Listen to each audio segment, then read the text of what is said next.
go over a little bit, brief synopsis of the Farbrengen of this afternoon. In general, the Rebbe was very, very happy during the Farbrengen, speaking very strongly with his hand by the Negunim that was sung between Siches. In the first Sicha, Rebbe brought out, today is Shabbos, and from Shabbos we are entering into the 2 days of Rosh Chodesh. So we have a total of a Chazarah, which is a Chazarah of 3 special days. The Chlal in the Avodah of Shabbos, it's expressed, we understand the Avodah of Shabbos, how it's expressed in the 39 melachos which we are prohibited to do on Shabbos. The 39 melachos, first grouping of them, the first 11 I think, are those that relate, as the Gemara uses the expression, to sidure de pas, the production of bread, starting from the very first step till the very final step, how bread is produced, which a person relies on and is being fed by, as the pasuk goes, v'lechem levav enosh yisar, that a person gets his seudah from lechem. Now when it comes Shabbos, we say we are prohibited to do all these malachas. What does this mean? That on Shabbos, a Yid is higher, a Yid is elevated on Shabbos above all inyonim of Welt, all Weltic inyonim, all worldly matters, and he's standing higher than that. This is what Shabbos is all about. And actually we can understand it yet better by the fact that what Chazal tell us, what is considered an Av Melacha regarding Shabbos, anything which was needed for the Mishkan. Any melacha which was needed in order to erect the Mishkan is considered an Av Melacha regarding Shabbos. Toldos of melachas can be different things as well, as discussed in Gemara and in Poskim. However, an Av Melacha is only a melacha which was needed to erect the Mishkan. What is the whole meaning of the Mishkan? The whole meaning of the Mishkan is also to instill Kedusha. So this is the same idea as Shabbos. Shabbos, a Yid is hecha from Welt.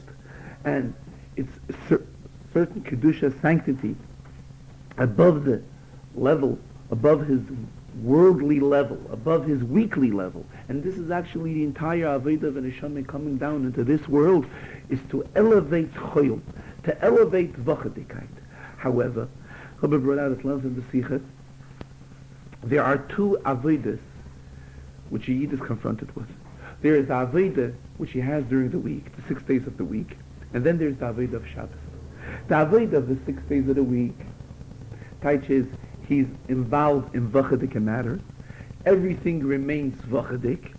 However, this Vachadikite is also permeated with Kedusha. But at the same time, it still remains Vachadikite. When it comes Shabbos, a Yid is elevated, and therefore the entire Avodah of Shabbos is a more elevated Avodah, is a higher level of Avodah.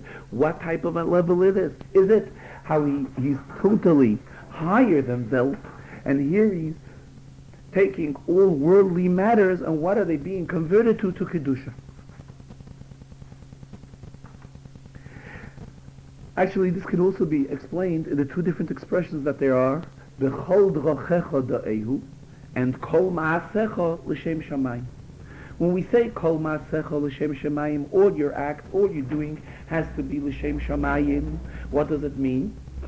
It is ma'asecha, it is your type of act, it is a vachadik act. However, this act is l'shem shamayim. There will be a benefit for shamayim also out of your act. When we say B'chol drochecha da'ehu, this is a much higher level of Avodas Hashem. B'chol drochecha da'ehu brings out, in all your ways, da'ehu, you shall know him, you shall be verbunden with him, with the Rabbeinu Shalom, meaning the way itself, da'ehu. Whatever way we are talking about, this way, this path itself is something which is through and through permeated with Kedusha. And this relates to the Avodah of Yom Shabbos.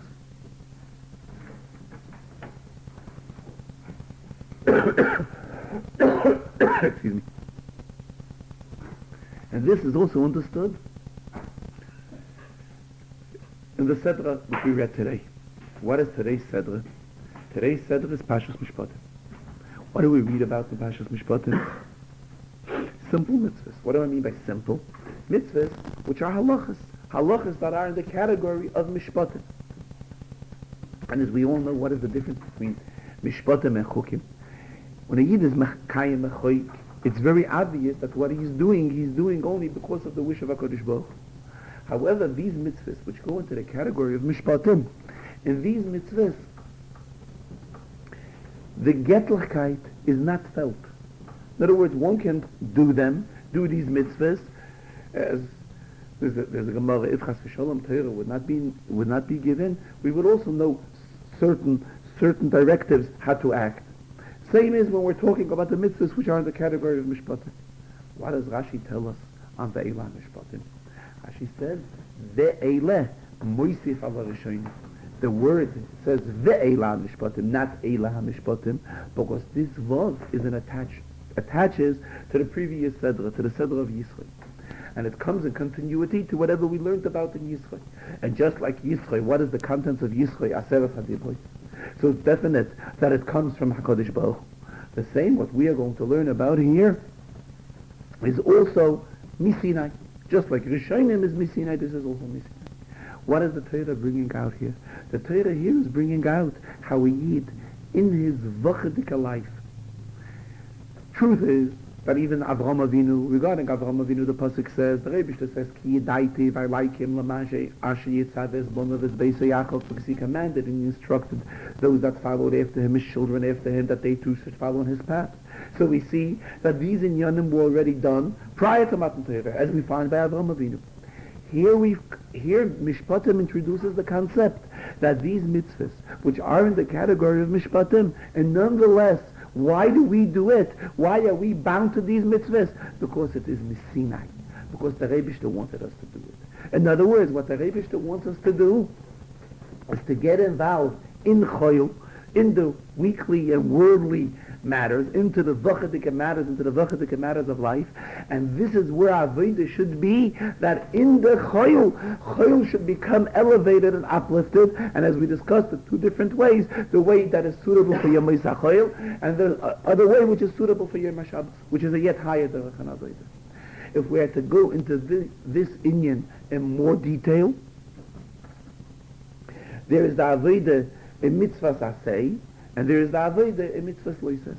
In mitzvahs asay, where Yid goes ahead and commits a mitzvah, does an act of a mitzvah, so what he's doing is, whatever he's doing the mitzvah with, this item or this object, whatever the case may be, is gaining sanctity. It's mamish becoming kedusha. It's becoming kaddish. In other words, we are bringing out mitzvahs in the levels which we are talking. Mitzvahs asay like is compared to the avodah of Yom HaShabbos, as opposed to mitzvahs lo yisasei, which is compared to the avodah of the weekdays. In other words, all we are doing is we are refraining ourselves from doing what we are not supposed to. In other words, mitzvahs asay and mitzvahs lo yisasei can be explained in a different terminology. Sur meira b'asei toif. There's the Avodah of Sur Meira, which is the Avodah of Lo Yisaseh. That is a lower level in Avodah. A yet higher level in Avodah Hashem, that's where that comes after that, that is the Avodah of Asay Toiv. And this Avodah of Asay Toiv, this is the Avodah of Mitzvah Asay, this is the Avodah of bringing, uplifting Gashmistic matters, that not only do they become uplifted, but it becomes Mamish Kodesh. As the Rebbe uses the expression, there's Chulin, Vachadik, things, shenasu al taras hakodesh. Tonight, an issue which is discussed in Gemara, how chulin can be eaten with the same tara, with the same purity as kodesh. Then there's a yet higher madrege where chulin becomes kodesh. Not only are we treating it with the same purity as kodesh, but it is mamish becoming kodesh. It's a yet higher level.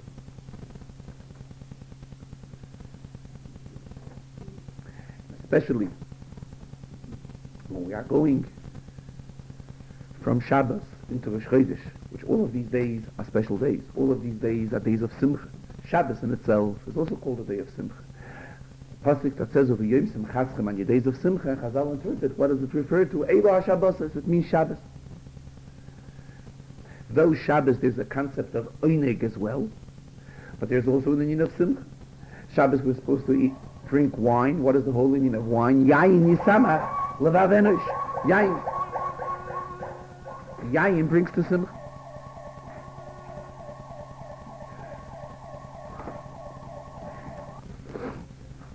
And the Rebbe concluded this Sikha that it would be most appropriate to utilize the days of Rosh Chodesh for a hisafa, for an increase in Torah, Avodah, and in Tzedakah. The Chlau, we know that in the days of Ikris the Mashiach, at the time right before the coming of Mashiach, it's an appropriate time for a hisafa to increase in the giving of Tzedakah.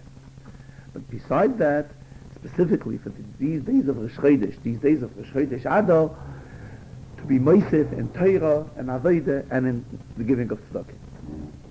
The Rebbe continued, later in the Farbrengen, this is what we're talking regarding any Rosh Chodesh. And there are many equal things that are equal on all Rosh Chodesh. The fact that we say Hallel on every Rosh Chodesh, the Tfilos, Musaf, which is added on in every Rosh Chodesh, the fact that women hold themselves back, are prohibited from doing certain malachas on Rosh Chodesh. This is regarding every Rosh Chodesh alike. However, the specialty of this Rosh Chodesh is that it is the Rosh Chodesh for the month of Adar.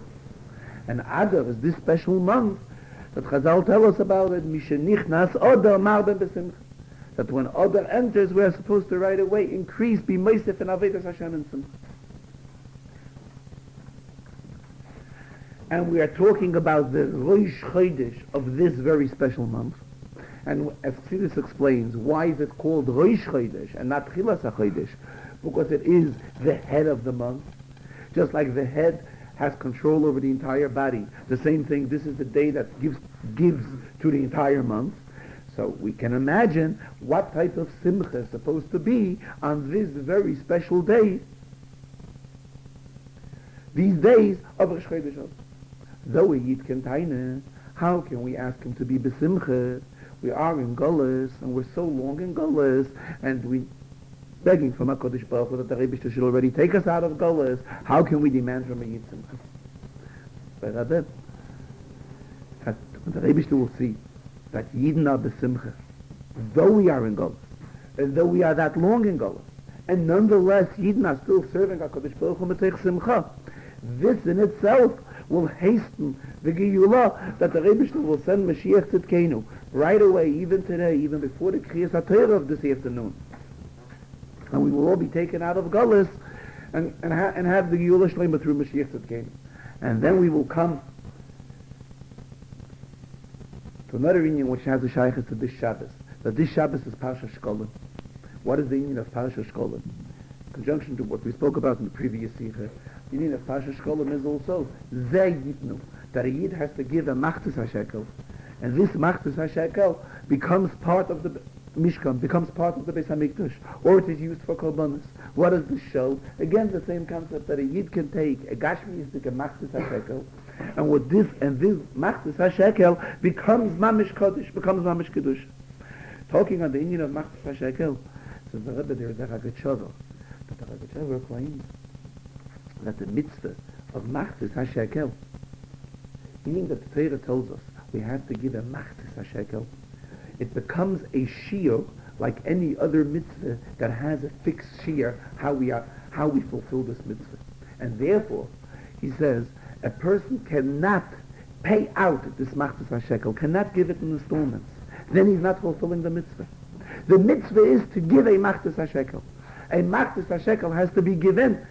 So you have to contribute this Machtis. If you will give a quarter of it today, half of it today, and half of it a week later, then you're not giving a Machtis HaShekel, then you're giving a Reva Shekel, you're giving a quarter of a shekel. The Rebbe compared, there's another mitzvah in the Torah. There's a mitzvah in the Torah that if somebody's Eved, right, kills a slave, an Eved Knani, if a person has a Goyish slave, and this Goyish slave was killed by somebody else's ox, by a shoyef. So there's a mitzvah in the Torah that he has to give shloishim shkolim. In such a case, says the Rebbe also, that 30 shkolim. Says the Rebbe Chava, also the same. If the Torah says he has to give shloishim shkolim, this is what he has to give. He can't pay it out, because if he's paying it out, he's not giving shloishim. We can probably compare it, Rebbe didn't say it, like a person's mechuyev to eat because I is matzah. So you cannot say he will eat a half of the kazayas now and half of the kazayas half an hour later, then he's not eating the kazayas matzah accordingly. The same thing, mitzvahs have shiyuvim. And when we have to fulfill a mitzvah that has certain shiyuvim, certain limitations and boundaries, halachic requirements actually, how the mitzvah is to be fulfilled, like in this case what we're talking about today, the machtas hashekel, which today was Pasha Shkolim, which we read today. The entire half a shekel has to be given at one time. By fulfilling this mitzvah of machtas hashekel, it will be, as the pasuk says, ze yitnu. Ze is an expression which is used when you point on something and you see it. Mara be'etzbo, you point with your finger, v'omer ze, and you say, this is it. The same says the Rebbe. All of this avodah will lead that we will be able to point with our finger. In other words, it will be visible, tangible to all of us, that we will have the third Beis HaMikdash, this Beis HaMikdash which will be erected by HaKadosh Baruch Hu, the Mikdash as Mikdash ad Nekoinen Yedecha, where there again we will be fulfilling the mitzvah of Machtas HaShekel. It mentions Zeh Yitnu, says the Pasuk. The numeric value, the gematria of Zeh is 12. Zayin is 7, Hey is 5. 5 and 7 is 12. In other words, when we will have the third Beis HaMikdash, the Golui, we will be able to point at it, we'll have access to it, then all the 12 Shvatim will be united. Zeh. Everybody will be together, and we will all be able to participate in the avodah of the third Beis HaMikdash by giving the Machtas HaShekel, which will go towards Karbanis and towards all other things which were needed in the Beis HaMikdash.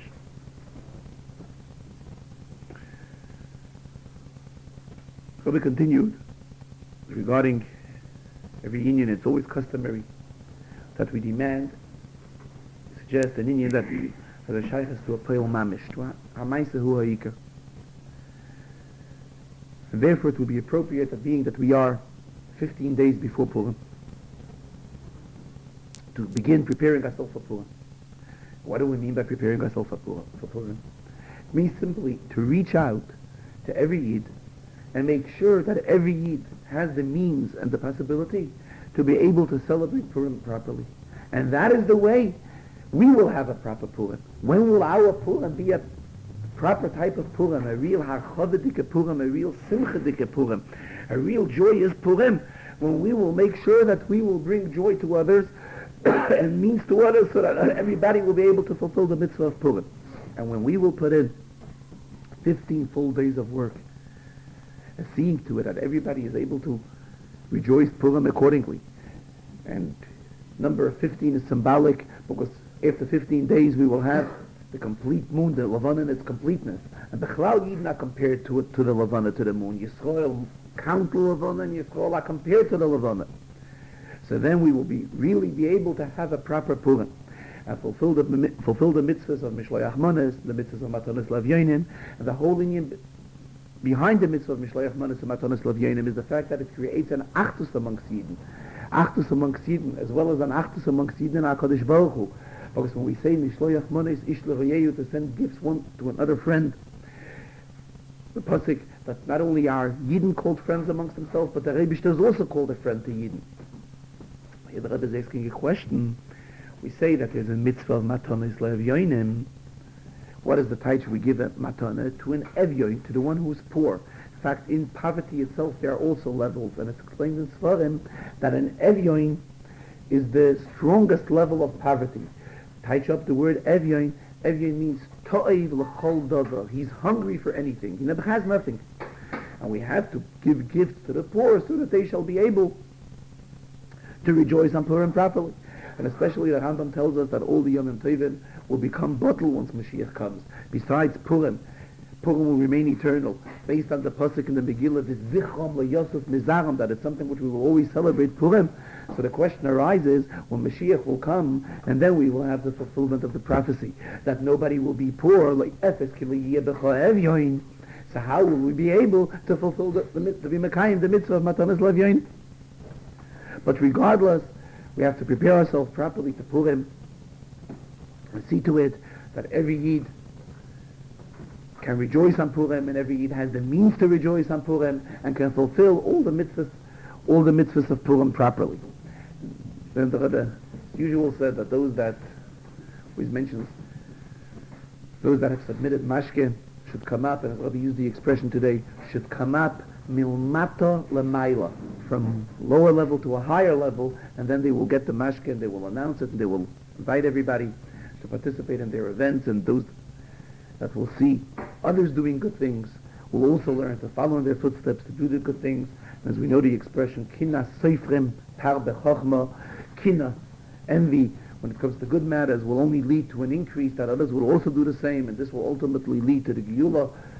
And by the Geula we will have Moshe Rabbeinu again, together with his brother Aaron, and together with Miriam, all these three Royim, all these three shepherds, that all of them will be together with us again, the Bias Mashiach Tzidkenu. When the Mashke, one of the people that gave Mashke was Reb Shimon Goldman, who's making a Malav Malka tonight for the Gemillas Chesed Fund, for the Gemillas Chesed Shem of Shabbos. And it's always customary that when he gives Mashke, the Rebbe always tells him to put on a shtreimel and to tell a story. Today, the same happened. The Rebbe told him to put on a shtreimel and to tell a story. And we'll share the story that he told. Yeah. Told the mice of the Tzemach Tzedek, that it was in the year Tafresh Gimel that Tzemach Tzedek was heavily involved to a meeting which was called in Petersburg, at that time Petersburg, today Leningrad, the capital, which was regarding Yidden and very important and vital matters which were relevant to all the Jews at that time Russia. Tzemach Tzedek was invited together with some other Goinim who were there, and some other Jewish activists who were invited to this meeting. And actually, the wind of Haskalah was blowing already in that time, the Haskalah movement, and they wanted to make certain modifications and get their inroads into the Jewish community, and they felt that the best way they would be able to do it is through the government channel. And the Tzemach Tzedek took a very firm standing. In fact, it's mentioned in the Sichas that during the series of these meetings, the Tzemach Tzedek was arrested several times in house arrests, for the very firm stand that he took. When the Tzemach Tzedek came back home after being in Petersburg for a while, Tzemach Tzedek overheard Hachsidim are talking amongst themselves of the great Mesiras Nefesh that the Tzemach Tzedek held out while he was in Petersburg. Hearing this, the Tzemach Tzedek burst into tears, and he came out to Chassidim and he said, "Is this what you call Mesiras Nefesh? When a person has and the most smallest drop of any personal interest in the act that he's doing, then it can no longer be called Mesiras Nefesh.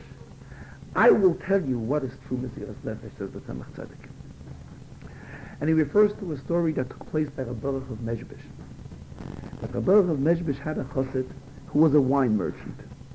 Now, the way this Yid worked was, he would pick up the wine from the wholesaler, and they would give it to him on credit, and he would travel to various cities and to various villages where he had his list of customers, and he would sell them the wine. But once he sold them the wine with a profit, he had enough money also to go back and pay the wholesaler for the cost of the wine. And this is how the man earned a parnasa for many, many years. It once happened that on one of his trips, where he was retailing his wine, he got some sort of an inner desire to go for Shabbos to his Rebbe, Reb Baruch of Mezhbish. It came to his mind that there are certain things he has to get a tikkun and tshuva from his Rebbe, and he would very much want to go to Reb Baruch of Mezhbish. He didn't think much, and there he left the goyim who drove his wagons of wine in some shtetl, and he himself took off for Shabbos, and he went to Reb Baruch of Mezhbish. When he comes into Reb Baruch gives him shalom, and he asks him, "What's the occasion of your trip?" So he tells him. So Reb Baruch begins screaming at him, "Is this the type of person you are? You don't consider the fact that you owe other people money? The wine is not yours. The wine really belongs to the wholesalers who provided you with it, and as long as you did not pay them, it is not yours. And here you go and you leave goyim in a shtetl with such a precious load of wine, and you go away for Shabbos. How dare you do a thing like that?" This was the Shalom Aleichem that Reb Baruch of Mezhbish gave him. It came Friday night in the middle of the Suda. Reb Baruch of Mezhbish returns to this chassid and repeats the same thing again to him. "Why did you come here for? How dare you come? You come on the cheshbon of other people's money. You wouldn't have to pay back for the wine that you have taken. You left the wine in danger. How did you do a thing like that?" These goyim are not going to watch your wine. They'll take off what you want. Then it comes Shabbos by day. Again, the same thing. We can imagine what this chassid felt like. Rabbi Meshbej, for that Shabbos, had his mechutim there. Also a renowned tzaddik.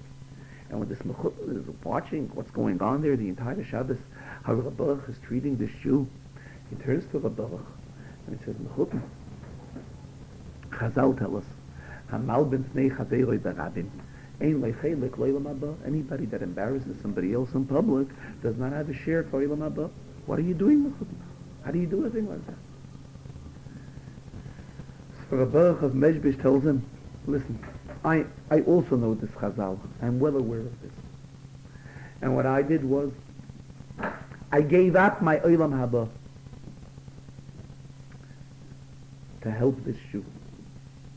This Jew, by leaving the wine with his drivers from Shtetl there, was ready to, there was in Lamaila, he saw that he's going to lose his wine.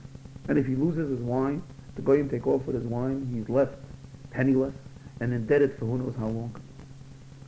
So I was willing to lose my Olam Haba and make this Yid suffer, but in a different way, not by losing his wine, but by suffering here this Shabbos, how I embarrassed him constantly, so that he should not have to suffer in another way by losing all the wine and remaining a balchay, remaining indebted for who knows how many years.